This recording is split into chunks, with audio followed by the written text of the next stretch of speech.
भारत और बांग्लादेश, दो पड़ोसी देश, लेकिन सैन्य ताकत में इतना बड़ा फर्क कि आप सोच भी नहीं सकते। एक तरफ दुनिया की चौथी सबसे शक्तिशाली सेना, दूसरी तरफ 37वें नंबर पर।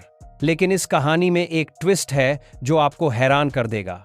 आज हम जानेंगे कि अगर कभी टकराव हो जाए तो क्या होगा और बांग्लादेश अपनी छोटी सेना के साथ किस तरह की रणनीति बना रहा है। इस वीडियो के आखिर तक रुकिए, क्योंकि जो आंकड़े मैं बताने वाला हूं वो आपका दिमाग हिला देंगे। भारतीय सेना में 14,45,000 सक्रिय सैनिक हैं। बांग्लादेश के पास केवल 1,63,000, यानी भारत के पास लगभग 9 गुना ज्यादा जवान हैं। लेकिन संख्या ही सब कुछ नहीं है। असली ताकत तब दिखती है जब हम बजट की बात करें। भारत हर साल $74 बिलियन अपनी सेना पर खर्च करता है। बांग्लादेश का बजट सिर्फ $7 बिलियन, 10 गुना से भी ज्यादा का अंतर। भारत अपने जीडीपी का लगभग 3% रक्षा पर खर्च करता है, जबकि बांग्लादेश सिर्फ 1.3%। इस बजट से ही होता है कि कौन सी सेना कितनी आधुनिक हथियारों से लैस हो सकती है। अब बात करते हैं वायुसेना की। आसमान में जिसका कब्जा हो, युद्ध में उसकी जीत तय मानिए। भारतीय वायुसेना के पास कुल 2,296 विमान हैं। इनमें 606 लड़ाकू जेट, 130 अटैक एयरक्राफ्ट और 869 हेलीकॉप्टर शामिल हैं। राफेल, सुखोई 30, तेजस, मिराज 2000 जैसे अत्याधुनिक लड़ाकू विमान भारत के पास हैं। अब देखिए बांग्लादेश का आंकड़ा। कुल 216 विमान, जिनमें से केवल 44 लड़ाकू जेट और 73 हेलीकॉप्टर। एक भी डेडिकेटेड अटैक हेलीकॉप्टर नहीं, कोई एरियल रिफ्यूलिंग टैंकर नहीं। यानी लंबी दूरी के ऑपरेशन के लिए बांग्लादेश की क्षमता बहुत सीमित है। लेकिन रुकिए, अभी तो जमीनी ताकत बाकी है। टैंक और आर्मर्ड व्हीकल वो हैं जो जमीन पर कब्जा करते हैं। भारत के पास 4,614 मुख्य युद्धक टैंक हैं और 1,51,248 बख्तरबंद वाहन। बांग्लादेश के पास केवल 320 टैंक और 13,100 बख्तरबंद गाड़ियां। भारत की तोपखाना शक्ति भी जबरदस्त है। 3,243 तोपें और 702 मल्टीपल रॉकेट लॉन्चर। बांग्लादेश के पास सिर्फ 437 तोपें और 71 रॉकेट प्रोजेक्टर। अब आप सोच रहे होंगे कि बांग्लादेश कर क्या रहा है। वो अपनी फोर्सेस गोल 30 प्रोग्राम के तहत चीनी MBT 2000 और VT5 लाइट टैंक खरीद रहा है। लेकिन क्या ये काफी होंगे? नौसेना की बात करें तो तस्वीर और भी साफ हो जाती है। भारतीय नौसेना के पास 294 जहाज हैं, जिनमें 2 एयरक्राफ्ट कैरियर, 18 पनडुब्बियां, 12 डिस्ट्रॉयर और 12 फ्रिगेट शामिल हैं।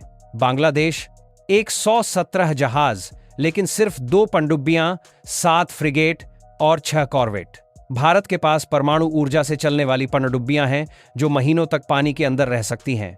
भारत की नौसेना ब्लू वाटर नेवी है, यानी ये पूरे हिंद महासागर में ऑपरेट कर सकती है। बांग्लादेश की नौसेना मुख्य रूप से कोस्टल डिफेंस पर फोकस करती है। समुद्र में भारत का दबदबा इतना ज्यादा है कि किसी भी संघर्ष में बांग्लादेश के समुद्री रास्ते पूरी तरह बंद हो सकते हैं। अब सबसे बड़ा गेम चेंजर, परमाणु हथियार। भारत एक परमाणु शक्ति संपन्न देश है, जिसके पास अग्नि मिसाइल सीरीज, ब्रह्मोस मिसाइल और न्यूक्लियर ट्रायड क्षमता है।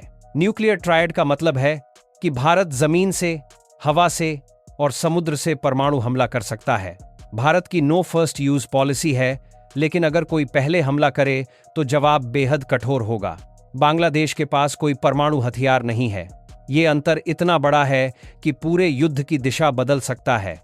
हथियारों की सप्लाई भी बहुत मायने रखती है। भारत अपने हथियार मुख्य रूप से रूस से खरीदता है, लेकिन फ्रांस, इजराइल, ब्रिटेन और अमेरिका से भी आयात करता है। सबसे बड़ी बात, भारत अब खुद के हथियार बना रहा है।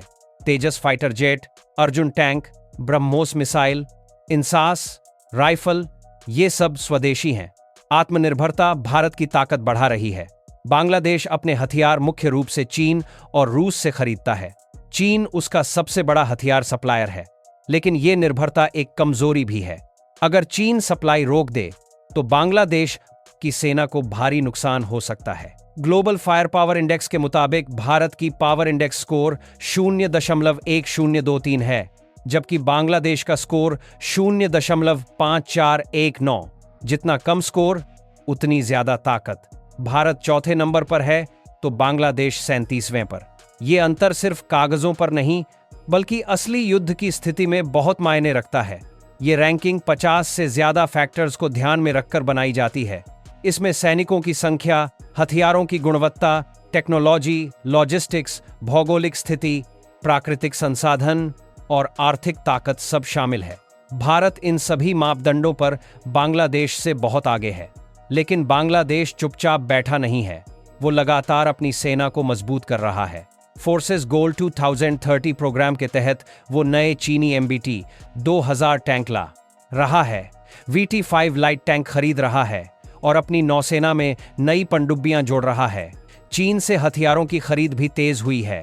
बांग्लादेश जानता है कि वो संख्या में पीछे है, इसलिए वो क्वालिटी और आधुनिकीकरण पर ज्यादा फोकस कर रहा है। अब सवाल ये है कि अगर कभी टकराव हो जाए तो क्या होगा। भारत की सैन्य रणनीति बहुआयामी और अत्यंत प्रभावी है। पहले चरण में भारतीय वायुसेना आसमान से दुश्मन की supply line, command centre, airfield और महत्वपूर्ण इंफ्रास्ट्रक्चर को तबाह करेगी। राफेल और सुखोई 30 जैसे आधुनिक लड़ाकू विमान प्रिसिजन स्ट्राइक करेंगे। ब्रह्मोस मिसाइलें दुश्मन के रडार और एयर डिफेंस सिस्टम को खत्म करेंगी। एक बार हवाई श्रेष्ठता हासिल हो जाए तो भारतीय सेना जमीन पर तेजी से आगे बढ़ेगी। T-90 टैंक और अर्जुन टैंक के साथ भारी संख्या में बख्तरबंद वाहन सीमा पार करेंगे। साथ ही नौसेना समुद्री रास्ते पूरी तरह बंद कर देगी। भारत की पनडुब्बियां और युद्धपोत बंगाल की खाड़ी में नाकाबंदी कर देंगे, जिससे बांग्लादेश को बाहर से कोई सहायता नहीं मिल पाएगी। ये त्रिआयामी हमला किसी भी देश के लिए संभालना मुश्किल होता है। भारत के पास इलेक्ट्रॉनिक वारफेयर की भी क्षमता है, जो दुश्मन के कम्युनिकेशन सिस्टम को जाम कर सकती है। दूसरी ओर बांग्लादेश की रणनीति मुख्य रूप से रक्षात्मक होगी। उनकी योजना अपनी सीमाओं पर मजबूत किलेबंदी करने की होगी। वो अपनी छोटी लेकिन प्रशिक्षित सेना को रणनीतिक स्थानों पर तैनात करेंगे। बांग्लादेश की भूगोल भी उनके पक्ष में है। नदियां, दलदली इलाके और घने जंगल टैंकों और भारी वाहनों के लिए चुनौती पेश करते हैं। बांग्लादेश गुरिल्ला युद्ध की रणनीति अपना सकता है, जहां छोटे छोटे समूह अचानक हमला करके गायब हो जाएं। ये वियतनाम युद्ध जैसी रणनीति है, जहां छोटी सेना ने बड़ी ताकत को परेशान किया था। लेकिन आधुनिक युद्ध में टेक्नोलॉजी और संसाधनों का फर्क बहुत बड़ा है। भारत के पास सैटेलाइट इमेजिंग, ड्रोन सर्विलांस और थर्मल इमेजिंग जैसी तकनीकें हैं, जो गुरिल्ला रणनीति को भी बेअसर कर सकती हैं। इसके अलावा लंबे समय तक युद्ध लड़ने के लिए जो आर्थिक और सैन्य संसाधन चाहिए, वो बांग्लादेश के पास सीमित हैं। भारत का बजट और इंडस्ट्रियल बेस युद्ध को लंबे समय तक चला सकता है। तो दोस्तों, अगर आपको ये जानकारी पसंद आई तो लाइक करें, शेयर करें, सब्सक्राइब करें और कमेंट में बताएं कि आगे किन देशों की तुलना देखना चाहते हैं।